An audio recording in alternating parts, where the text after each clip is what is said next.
Wassail, beautiful people. Look, I got a little fox down here. Came to say hello.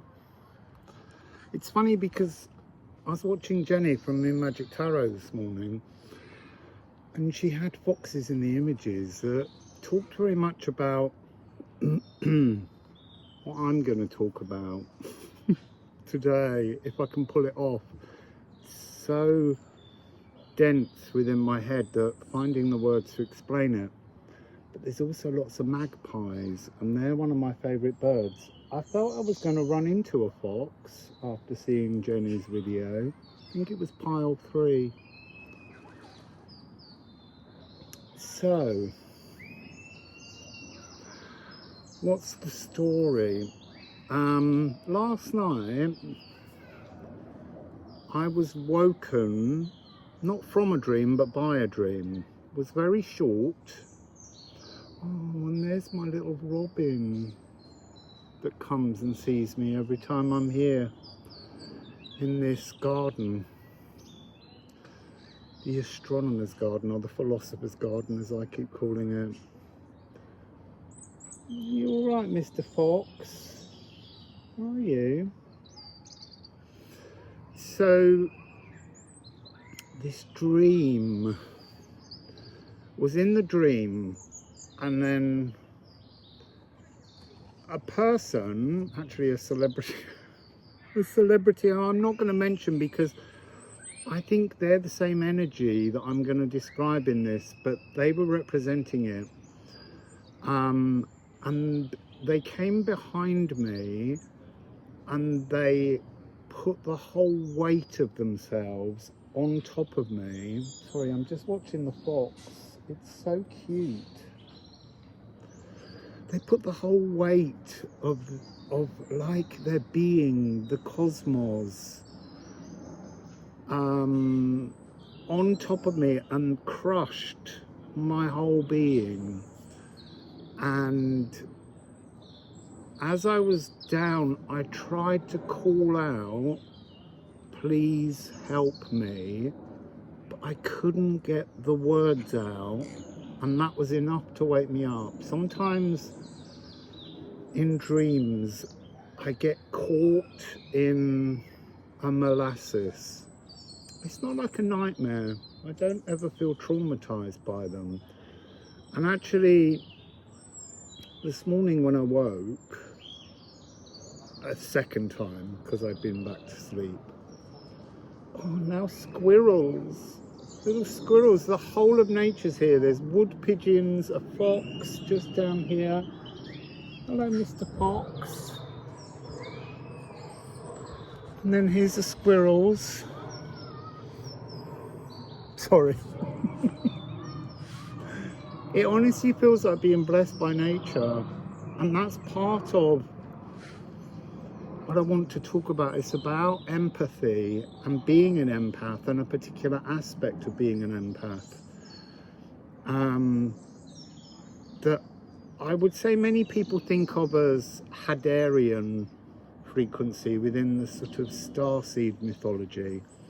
But really, that's just an energy that talks about purity of heart, innocence, playfulness, and how that makes you a target for the shadows or the shadow ego of others. People will look at you and they will see something so pure and bright and playful and joyous that they allow a dark aspect within themselves that they don't want to look at to be projected into you. And you don't know that you're absorbing it most of the time. That's the tricky part of that. That's the pureness of your heart, the innocence within you. I think I'm going to give that fox a little bit more of my bird seed that I bought for the robins. Here you go.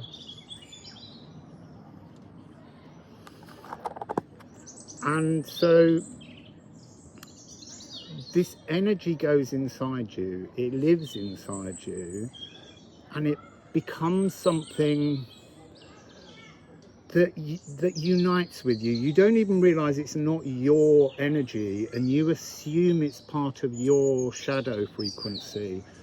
You take it on board, you see it as something that is your own, and you don't understand it, and it's something that can become an energy where you doubt, where you tune in to this frequency because someone else has pushed it into your heart space, and it's very difficult to rid yourself of it because you believe it's yours, because right now it's a shadow aspect from another that they have projected into you because you are an esoteric sea sponge.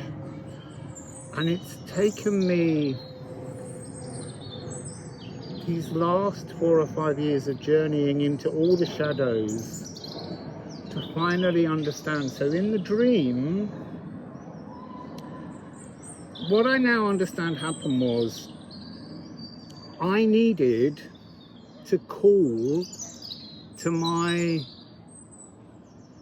I don't know how to describe them, my interdimensional cosmic family,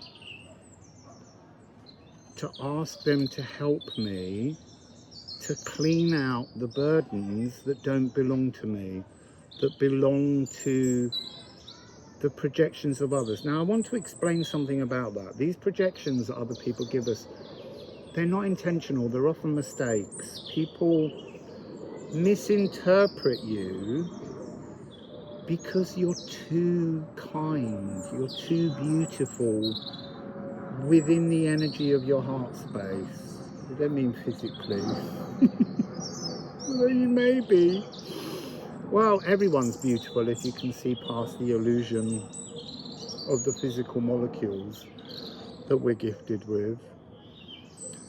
Into somebody's heart, if you can see inside somebody's heart, if you can see the truth of somebody's soul, they're all beautiful. Even if they're in darkness or in a difficult space, you can still see the beauty of creation, poi poi, inside them. It's for you to reason that out. It's very difficult to express all this because I feel like I'm jumping all over the place, and I started on a thread that's sort of frayed away slightly. And I did bring the cards with me for these moments when I would lose track. So sometimes a person in your life will project this energy into you, and you don't know they've done it. Sometimes you do. Sometimes you see something. Someone might do something mean unintentionally, because that's the point of looking at what is making them respond in that way, and it's a fear of shadows.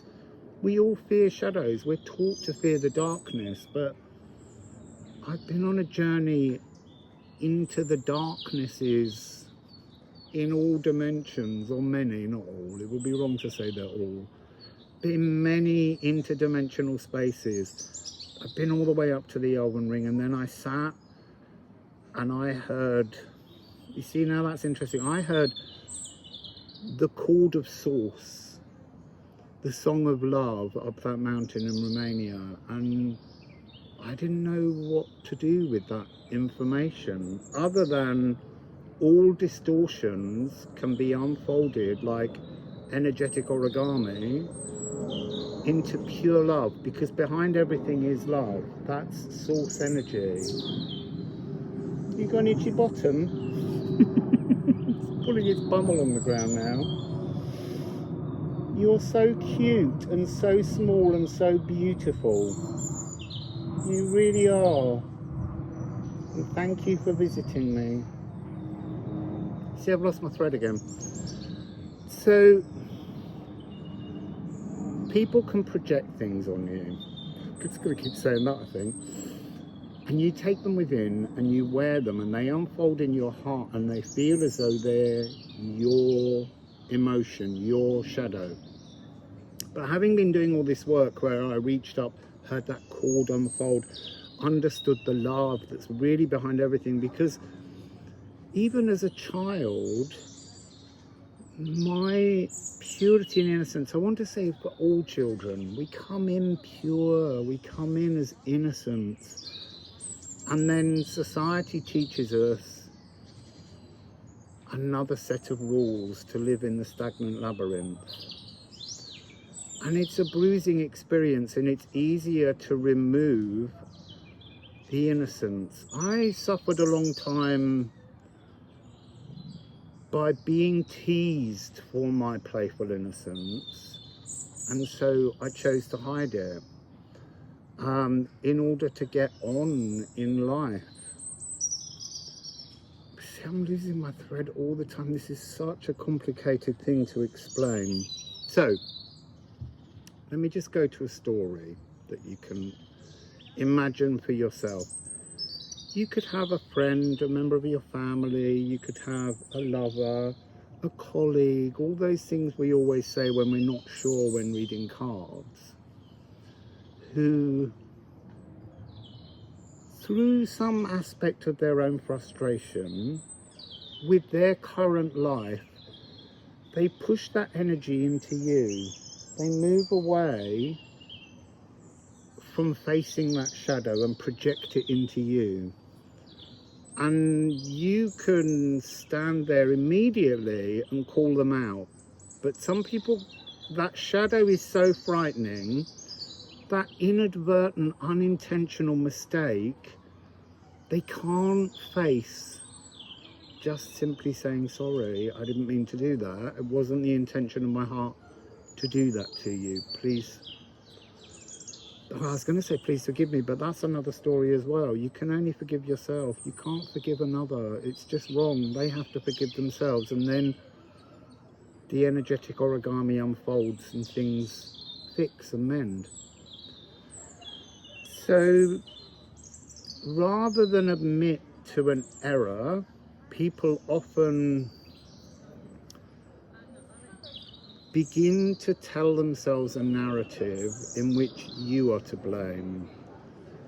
And that really hurts the heart of people. And it's wrong of us to do it.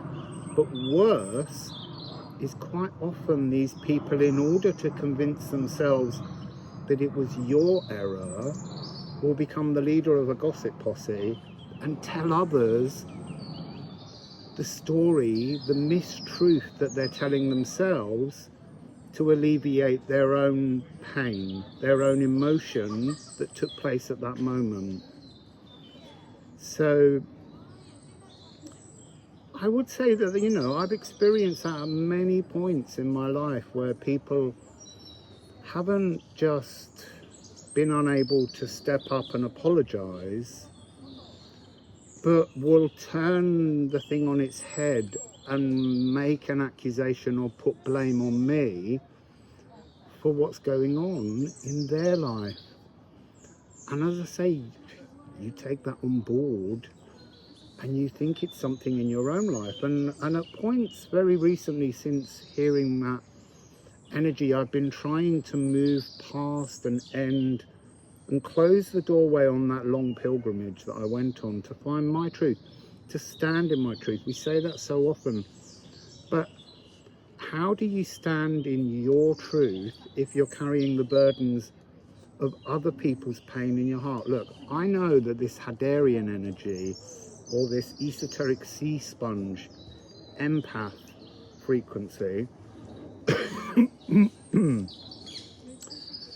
that I carry so easily is a gift. I mean, it is a gift. It's something that I can utilize. I can absorb pain and I can look at it, reason it, transform it into love and push it back out. But recently, the weight of it has been so severe that it's not depression. It can be. It can come out in depression. It can come out in that frequency where you don't want to be in the world, where the whole of life's experiences pain you so much you don't want to be here. But it hasn't been that for me. It's just been a sadness. It's been an energy that just hurts so much. And last night in that dream, when I was being crushed, it was my interdimensional spirit family coming in and squeezing that energy out of my soul, but they couldn't do it. They've been trying to reach me, and I've been trying not to let go of it. I've been trying to transform that frequency myself, because that is a gift I have. I can transform pain. You know, when I worked as a singing coach in the pop music industry, part of my job was to transform people's fear into confidence. And yet in recent months, I've lost the ability to do that to myself, because I'm burdened with the energy of trying to transform it for others. But also there's an aspect of it which is trying not to release the burdens untransformed, holding them all within me, for fear that there's a kind of karmic balance or justice frequency that must be served. And in the end, it just compressed me more and more and more. So in the dream, by feeling the weight of it, by understanding it in another dimensional place or space, I called to my spirit team, to my interdimensional cosmic family, to assist. And then waking this morning, I felt much lighter, but I also felt fearful and worried that people will have to face the rebalance, because I can't balance myself while that energy remains unbalanced in the people that have projected it upon me. And I would say it's not something that people have to fear. You know, part of it is just forgive yourself. Forgive yourself for anything you've done to another that has hurt them. It's a really, really important energy. Be a peacemaker, but you make peace first in yourself, in your heart. You make your heart pure, and then the cosmos can do all the rest. It can unfold the energetic origami, and it can turn it into a sublime cord of love, purity. So I have to now feel, wow, look.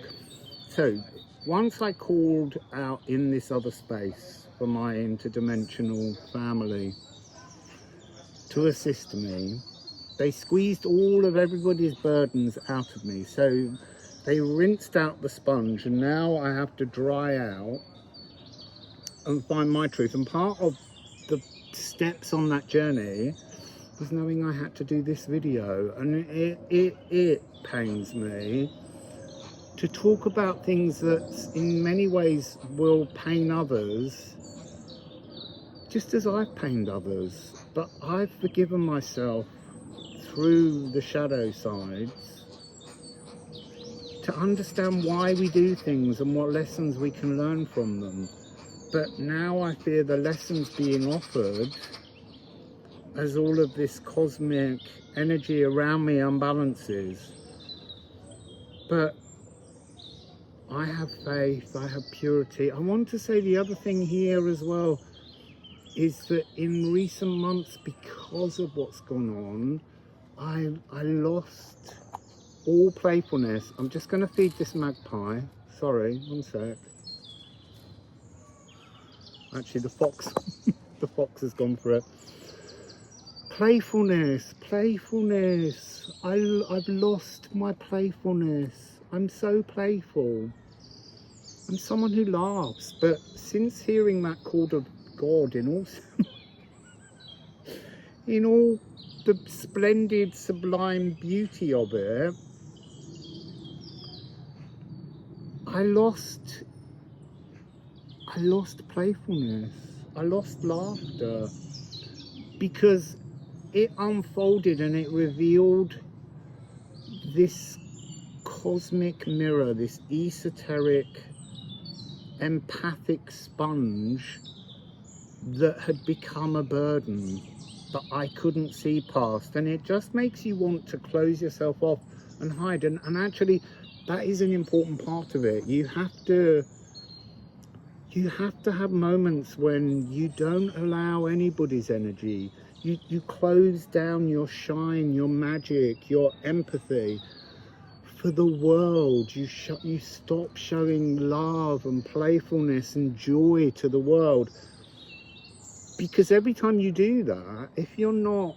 See, I've gone back and now I'm remembering that's the story they wanted me to tell. So my interdimensional cosmic family have put a bubble around me now. So I'm in an energy where nothing can get to me that they don't agree should get to me until the balance of love is restored between all the connections. And it does bother me because it means I'm almost walking through life now. I can sense that I'm not connected to humankind. But look at the wonders of all the animals that are around me at the moment today. Absolutely beautiful. I did do a little video. I'm going to try and remember to tag it on the end, of fox and magpies. So yeah,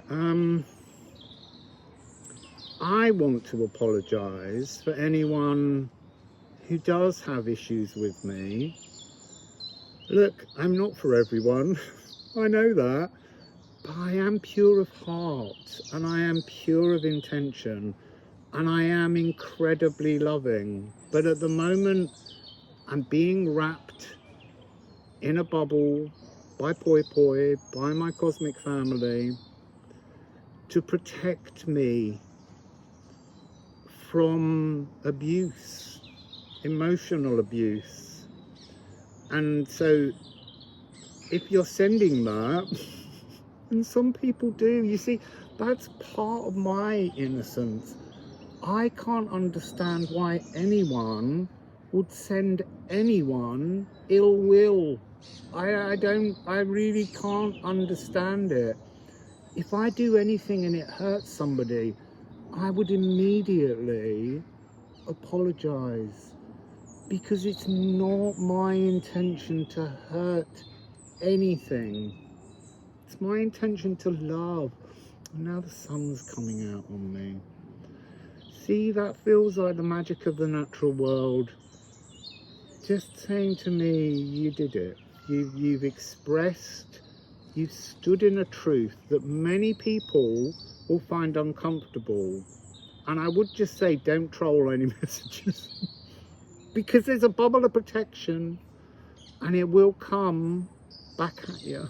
Not horribly, but this is about balancing love inside you, moving in kindness, having an innocence of the world around you, the miracles, the magic, the wonder of being alive. And we're all trained to hide from it because we have to face shadows. And I've done mine for now.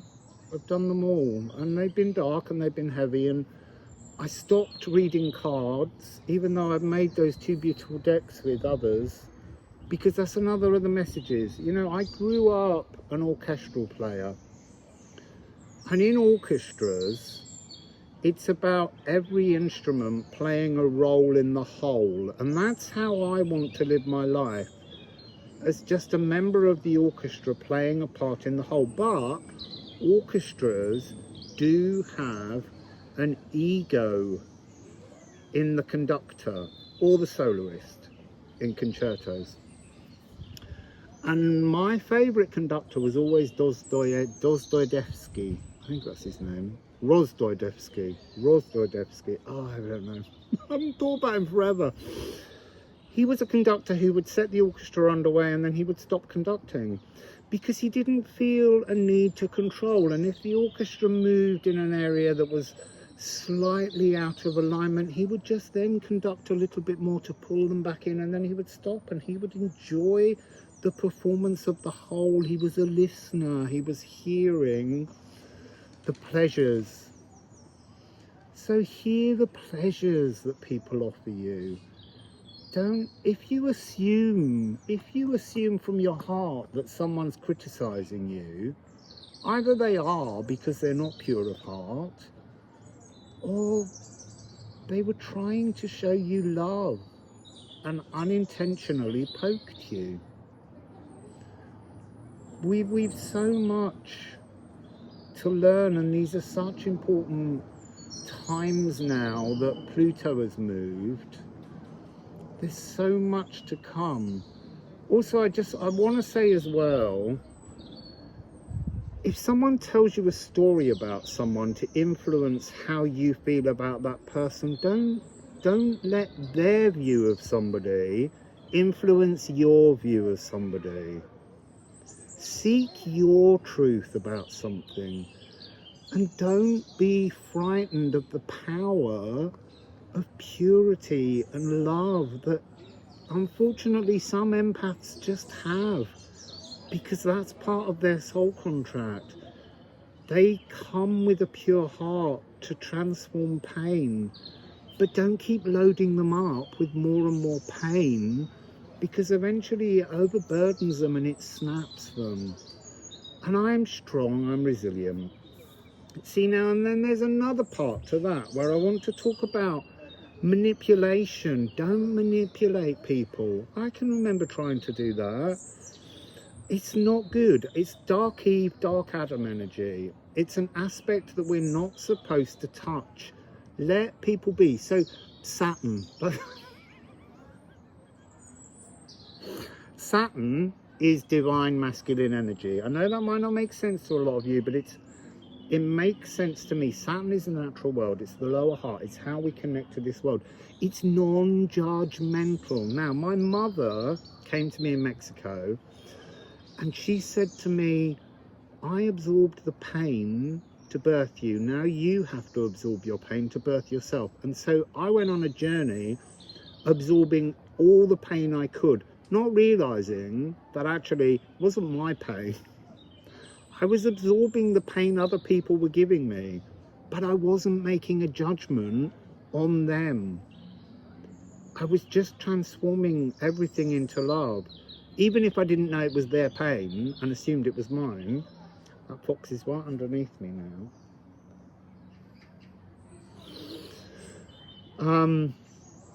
You see foxes, urban survivors here. Oh, it's so cute. Yeah, so the pain, you absorb the pain. It's really important. In my birth chart, Saturn is the handle of my bucket. It's the space, it's the planet that has a kind of rulership. But I want to say that this Hadarian energy is very much part of frequency for empaths, which is Saturn, Jupiter and Venus. And they're ones that you should look at where they are, what you could learn from that, what house they're in your chart, because they're very important. It's about love, Venus. Saturn is about divine masculine. And I know no one ever knows what divine masculine is. So let me tell you what I believe divine masculine is. It's non-judgmental, pain-absorbing frequency, hearing someone's pain and transforming it, helping them to transform it. That's love, lower heart love. Venus is higher heart love. We need to bring those two energies together. So there's so many more things I feel I need to express, but this is long enough now. So I'm going to go and walk. I mean, one of the reasons I come here is because it's on the 0 degree prime meridian. It's the center of time, human earth time, and we call it universal time. But this is a place where I can let go of things, and the land and the space and the place just takes it. Hello, Mr. Magpie. Might be a Mrs. Magpie. Just above me there. Oh, and there's a second. 1 for sorrow, 2 for joy. So look, I will be posting videos. I wasn't, because I was in such a dark space trying to move this. But once they squeezed everyone else's burdens out of me, I feel a lot lighter. I've got no idea what I'm doing with my life. I'm completely broke. And I promised myself I wouldn't say that, because it's a vulnerability. You know, I have no money. I live on sofas in other people's houses, and I have done for the last 6 months. And that's all part of, oh, frisky pigeons. That's all part of something that I've had to experience and go through. And now that I've said it, I don't know what else to say about it. I'm just being honest and opening up my vulnerabilities to you, because that is my truth. I've become vulnerable. I've sought, I guess, you know, respect, but we should all be allowed and entitled to respect.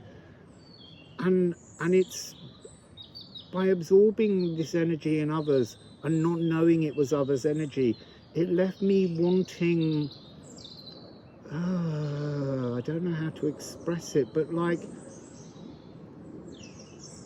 I don't know how to express it. What did I want from these people? Nothing really, but I thought I wanted respect.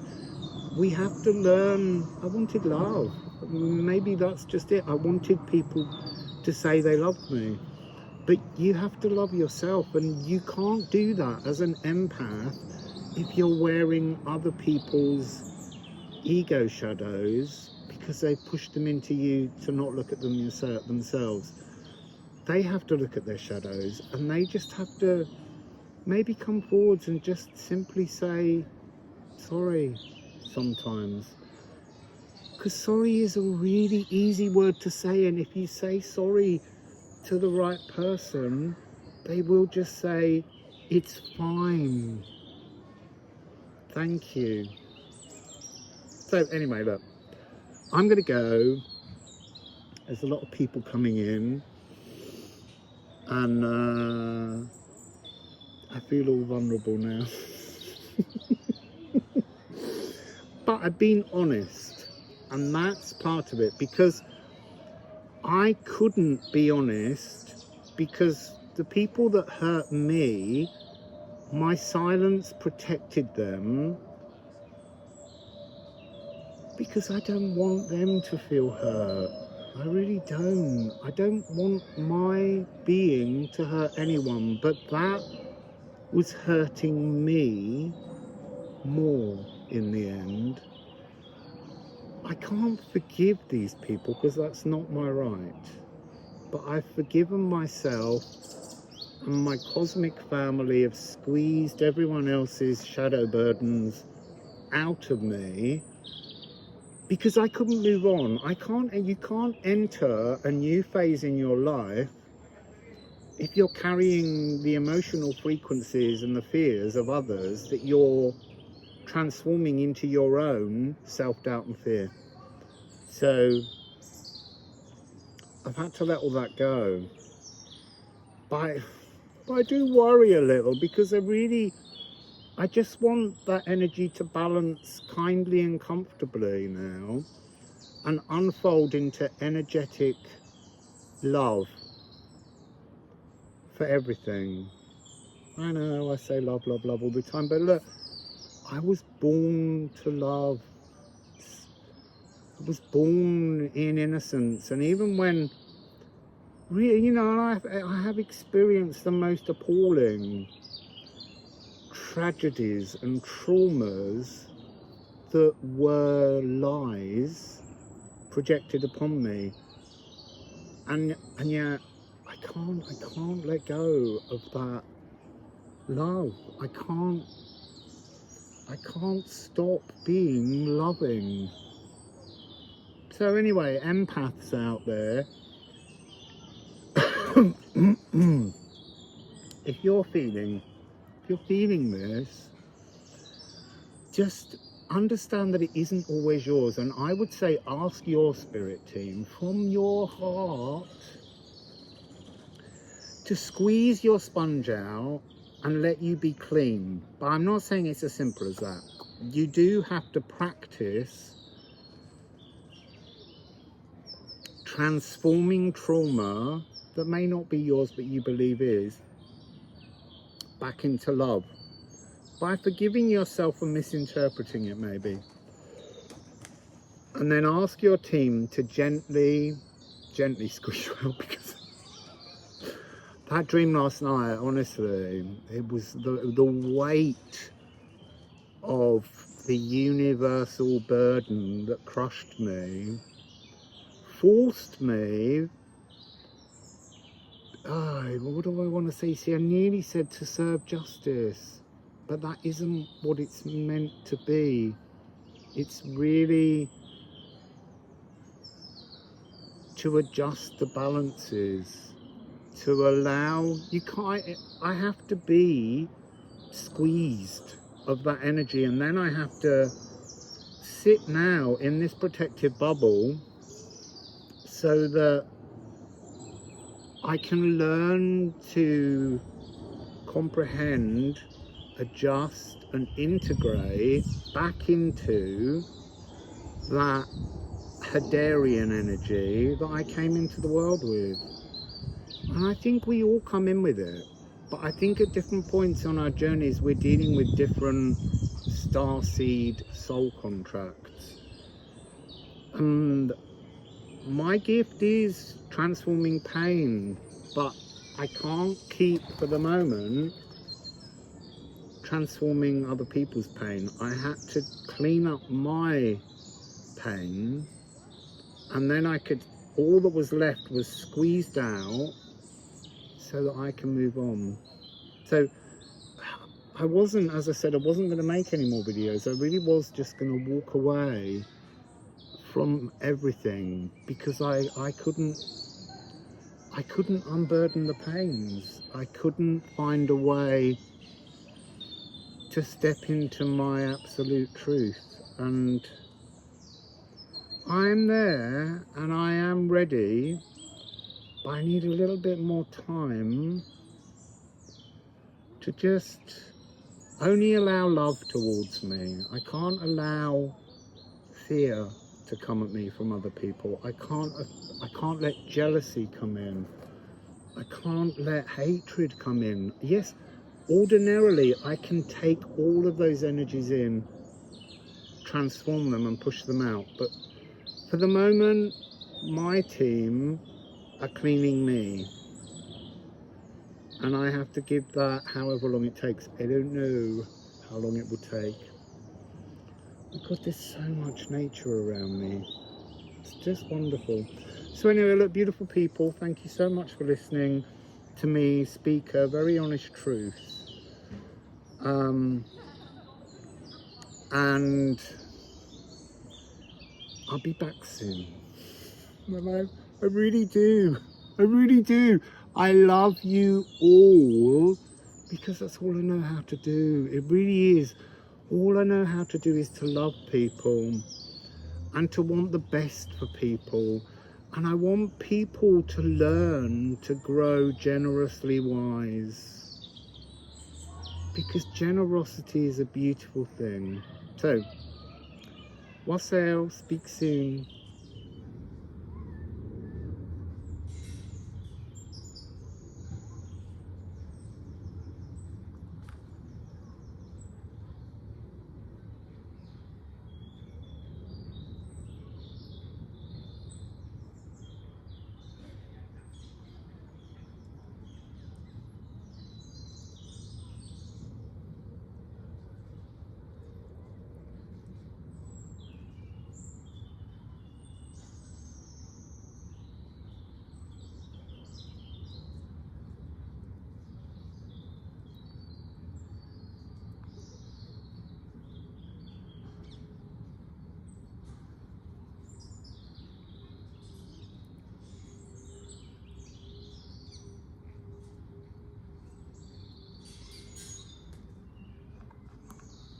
Hello.